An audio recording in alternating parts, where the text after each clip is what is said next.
दोस्तों, क्या आपने कभी सोचा है एक ही प्रोडक्ट दो अलग अलग कंपनियां बेचती है। प्रोडक्ट लगभग सेम है, क्वालिटी भी सिमिलर है, लेकिन एक कंपनी उस चीज़ को 500 में बेचती है और दूसरी 2000 में। ऐसा क्यों? क्योंकि लोग हमेशा सिर्फ प्रोडक्ट नहीं देखते, कई बार लोग ब्रांड खरीदते हैं। जब कोई व्यक्ति नाइकी का शूज़ खरीदता है, एप्पल का फ़ोन खरीदता है या किसी फेमस इंडियन ब्रांड का प्रोडक्ट खरीदता है, तो वह सिर्फ सामान नहीं खरीद रहा होता, वह उस ब्रांड की आइडेंटिटी, क्वालिटी, ट्रस्ट और फीलिंग भी खरीद रहा होता है। और यही है कि एक पावरफुल ब्रांड बनना की ताकत। लेकिन सबसे बड़ी गलतफहमी है यह है कि लोग सोचते हैं ब्रांड का मतलब एक अच्छा लोगो बना लो। नहीं, लोगो सिर्फ पहचान का हिस्सा है। असली ब्रांड तब बनता है जब आपका नाम सुनकर तुरंत समझ जाए आप कौन है, क्या बेचते हैं और आपको क्या चुनना चाहिए। आज की वीडियो में मैं आपको जीरो से अपना ब्रांड बनाने का पूरा रोड मैप बताऊंगा। नीच चुनने से लेकर प्रोडक्ट बनाने तक, लोगो से लेकर पैकेजिंग तक, इंस्टाग्राम से लेकर यूट्यूब तक, पहले कस्टमर से लेकर रिपीट कस्टमर तक, और आखिर में एक छोटे ब्रांड को बड़ी कंपनी में कैसा बदला जा सकता है। तो अगर आपका सपना है एक दिन मेरा अपना ब्रांड होगा, तो ये वीडियो आपके लिए है। सबसे पहले समझो ब्रांड क्या है। ब्रांड कोई लोगो नहीं, ब्रांड कोई सिर्फ नाम नहीं, ब्रांड कोई फैंसी पैकेजिंग भी नहीं। ब्रांड असल में लोगों के दिमाग में आपकी कंपनी की बनी हुई परसेप्शन है। मान लीजिए कोई आपको कहता है स्पोर्ट्स शूज, आपके दिमाग में कुछ ब्रांड्स के नाम तुरंत आ जाते हैं। क्यों? क्योंकि उन ब्रांड ने सालों तक स्पेसिफिक आइडेंटिटी बनाई। इसी तरह अगर कोई कहता है लग्जरी, तो आपके दिमाग में कुछ अलग ब्रांड्स आते हैं। अगर कोई कहता है अफोर्डेबल, तो कुछ अलग। यानी ब्रांड का मतलब है लोग आपके बारे में क्या सोचते हैं।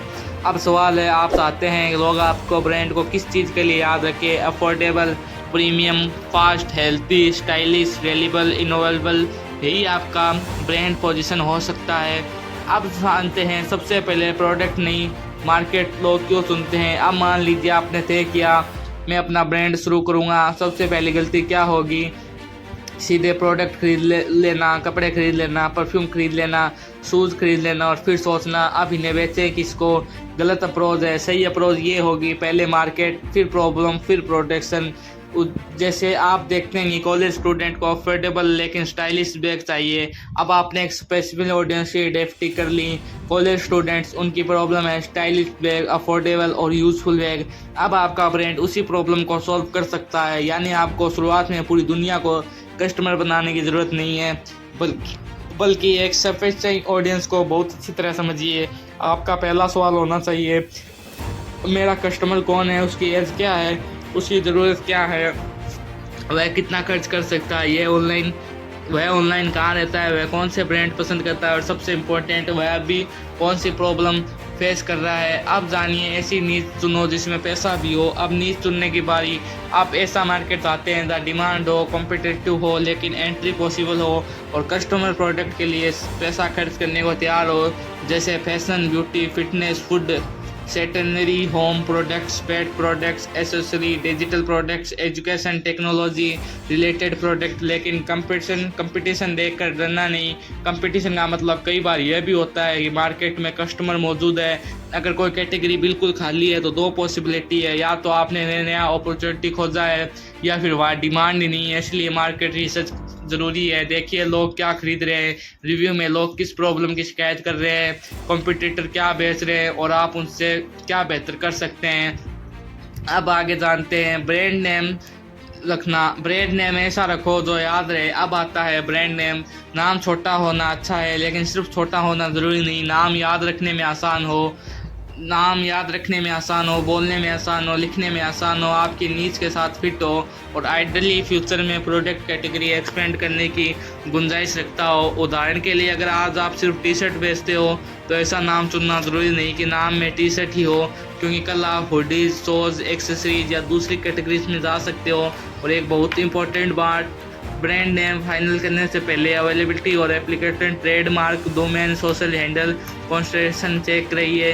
किसी दूसरे स्टेबल ब्रांड से मिलता जुलता नाम रखकर शुरुआत मत करिए, क्योंकि ब्रांड बनाने में सबसे वैल्यूबल चीज़ है अपनी अलग आइडेंटिटी। अब जानते हैं आगे लोगो और विजुअल आइडेंटिटी। अब लोगो की बात लोगो इम्पोर्टेंट है, लेकिन लोगो आपका पूरा ब्रांड नहीं है। आपको एक कॉन्सिक्वेंट विजुअल आइडेंटिटी बनानी चाहिए, जैसे logo, fonts, packing style, photography style, colour, social media design, website design. जब कोई आपका इंस्टाग्राम पोस्ट देखे उसे बिना नाम पढ़े भी अंदाज़ा हो जाए ये इसी ब्रांड का कंटेंट है। यही कॉन्स्टिट्यूटी है, और कॉन्स्टिट्यूटी ट्रस्ट बनाने में मदद कर सकती है। आपको हर पोस्ट में नया डिज़ाइन बनाने की ज़रूरत नहीं है, एक रिकॉग्नाइजेबल स्टाइल बनाइए। अब आगे जानते हैं प्रोडक्ट में वाई यू का क्या रोल है। आप सबसे इम्पोर्टेंट सवाल, कस्टमर आपका प्रोडक्ट क्यों खरीदे। मान लीजिए मार्केट में 100 टी शर्ट ब्रांड्स है, आपका टी शर्ट उनसे अलग क्या है। सिर्फ लोगो काफ़ी नहीं है, आपका डिफरेंस हो सकता है better fabric, better fit, unique design, affordable price, sustainable material और कस्टमरली फास्ट डिलीवरी, स्पेसिफिक ऑडियंस या कोई दूसरी जेन्युइन एडवांटेज। इसे कहते हैं यूनिक वैल्यू प्रोपोजिशन। अब आपको एक साइंटिस्ट में एग्जांपल करना आना चाहिए।